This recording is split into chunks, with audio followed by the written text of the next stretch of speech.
시청자 여러분 편안한 주말 보내셨습니까? 뉴스데일리 베스트 시작합니다.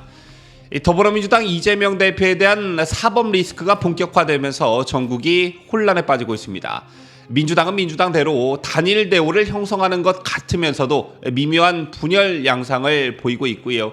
집권 여당인 국민의힘은 거대 야당의 강한 반발에 어떻게 효율적으로 대응하고 공세를 이어갈지 나름의 고민이 있을 겁니다. 그리고 또다시 광장에서는 현직 대통령을 지키자는 집회와 퇴진 또는 탄핵을 요구하는 집회가 열리기 시작했는데요. 자, 우리가 이 시점에서 놓쳐서는 안 될 부분이 윤석열 대통령의 태도입니다. 제가 왜 이런 부분을 불쑥 꺼내 들었냐면 과거 보수파 출신 대통령들과는 사뭇 다른 모습을 보이고 있기 때문인데요. 한 달 전쯤 이른바 MBC의 대통령 순방기간 자막 조작 사건이 터졌을 때 사과를 요구하는 민주당의 요구를 윤 대통령은 절대 들어줘서는 안 된다라는 주장의 방송을 제가 한 적이 있습니다. 그때 많은 분들이 해당 영상에 호응을 해 주셨는데요. 자, 그때 그 방송에서 상세히 말씀드렸기 때문에 요약해서 다시 한번 말씀을 드리자면 이명박 대통령의 이른바 광우병 사과, 박근혜 대통령의 최순실 사과는 결과적으로 잘못도 없는데 잘못을 인정하는 꼴이 되어버렸고 좌파들의 공격에 기름을 붓는 일종의 기폭제 역할이 됐습니다. 자, 심지어 박 대통령의 사과는 헌정사상 처음으로 대통령 탄핵이라는 결과를 불러오기도 했죠. 따라서 민주당과 좌파 세력이 요구하는 사과는 사과 그 자체의 성격을 지니고 있다기보단 상대 진영 대통령을 끌어내리는 하나의 도구적 성격을 지니고 있다. 이렇게 봐도 무방할 것입니다. 다행히 MBC 자막 조작 사건과 관련해 이를 외교 참사라는 프레임을 걸어 사과를 요구하는 민주당에 윤 대통령은 응하지 않았고 지금까지 이런 스탠스를 유지하고 있습니다. 그리고 최근 민주당의 두 번째 사과 요구가 나오기 시작했죠. 검찰이 최근 이재명의 최측근 김용 민주연구원 부원장을 구속하고 민주당사에 대한 압수수색을 강행하자 이를 정치보복이라며 윤 대통령의 사과를 요구하고 나선 것입니다. 박홍근 민주당 원내대표는 지난 주말 윤 대통령의 비속어 논란, 국감 중 민주당사에 대한 검찰의 압수수색 시도 등을 국회 무시, 야당 탄압으로 규정하고 윤 대통령의 사과를 요구했습니다. 사과하지 않으면 대통령 시정연설에 불참하겠다는 뜻도 내비쳤는데 민주당사에 대한 검찰의 첫 번째 압수수색이 있었을 때 국정감사까지 내팽겨 치더니 국회의 책무 중 하나인 대통령 시정연설까지 보이콧하겠다고 하니 자, 이러니 민주당이 공당이 아니라 이재명의 사당이라는 말을 들을 수밖에 없는 것이겠죠.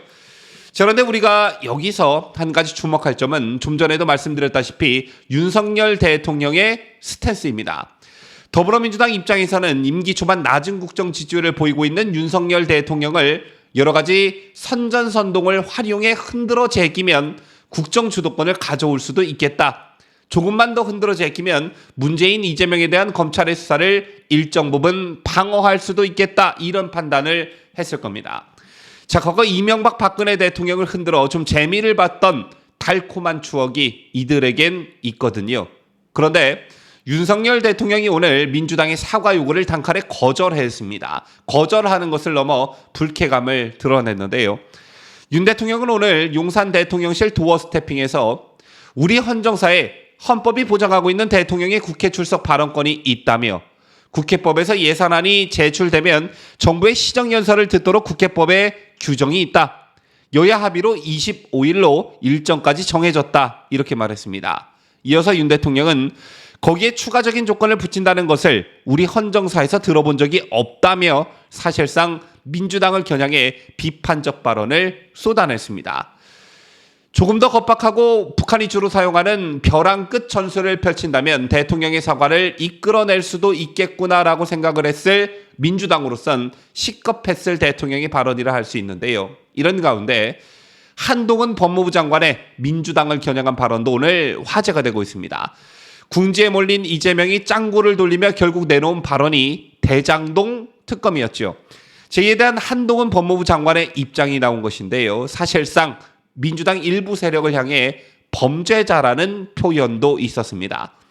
한 장관은 오늘 오전 서울 여의도 국회에서 열리는 법제사법위원회의 국정감사에 출석하며 법원이 발부한 영장을 집행하는 것은 재량이 아니라 의무라며 근거 없는 음모론을 제기하는 것은 정치의 영역이지만 법원이 발부한 영장을 힘으로 막고 물고 늘어지는 것은 범죄의 영역이라고 말했습니다.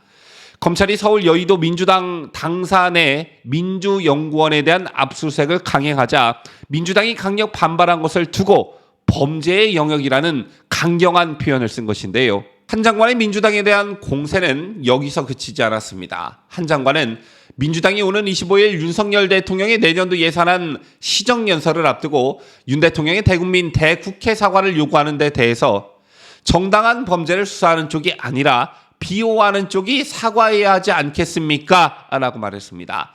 윤석열 정부와 검찰 그리고 민주당에 대한 성격 규정을 분명히 한 발언이라 할 수 있는데 검찰의 수사를 받고 있는 대장동 일당과 이재명 세력을 범죄자의 영역으로 또 이를 비호하려는 민주당 세력을 악으로 규정하고 정작 사과해야 할 것은 민주당이다. 이런 강경한 발언을 쏟아낸 것입니다. 자, 사전에 정의된 말은 아니지만 거침없는 행동을 보이는 사람이나 그 행동을 가리켜 노빠꾸라는 말을 사용하곤 합니다. 윤석열 대통령이나 한동훈 장관의 오늘 발언을 보면 노빠꾸라는 표현이 가장 잘 어울리는 표현이 아닐까 생각하는데요.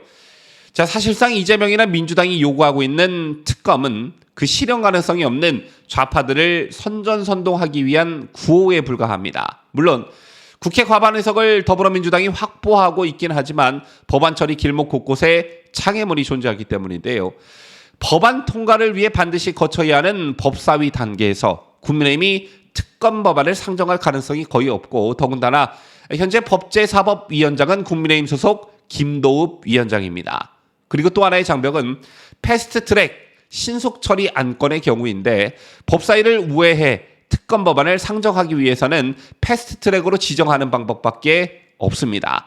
패스트트랙 지정을 위해서는 법사위 제적위원 5분의 3, 그러니까 11명 이상 또는 국회 제적위원 5분의 3에 해당하는 180명 이상의 찬성이 필요합니다. 그런데 법사위 캐스팅 보트 격인 시대전환 조정훈 의원이 대장동 특검에 대해 명확한 입장을 밝히지 않고 있고 얼마 전 김건희 여사의 특검을 주장하는 민주당의 행태에 명확한 반대 입장을 표명한 바 있기 때문에 민주당 뜻대로 조정훈 의원이 민주당 편을 들어줄 것이다 라고 보기도 힘든 상황입니다.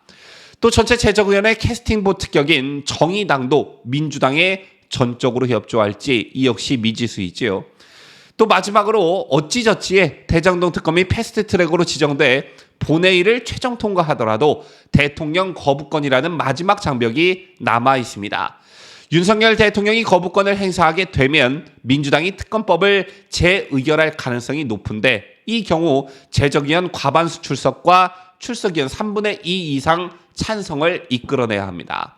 하지만 국민의힘이 115석을 가지고 있는 점을 고려하면 현실적으로 재의결은 불가능하죠. 자, 지금까지 더불어민주당이 보이고 있는 행태와 이를 대하는 윤석열 대통령과 한동훈 법무부 장관의 강경한 태도를 보도해드렸습니다. 참 이재명과 민주당이 요즘 국민들에게 보이고 있는 추태를 보면 정말 한심하기 그지없다라는 생각이 절로 들 수밖에 없는데요. 이재명은 10원도 사탕 한 개도 받은 적이 없다라고 했지요. 그렇다면 뭐가 두려워서 저렇게 발악을 하고 있는지 모르겠습니다. 자신이 말한 대로 10원도 사탕 한 개도 받은 적이 없다면 수사와 재판으로 시비를 가리면 그만이겠죠. 지금까지 저는 자유대한민국을 수호하는 뉴스데일리 베스트 민앵커였습니다.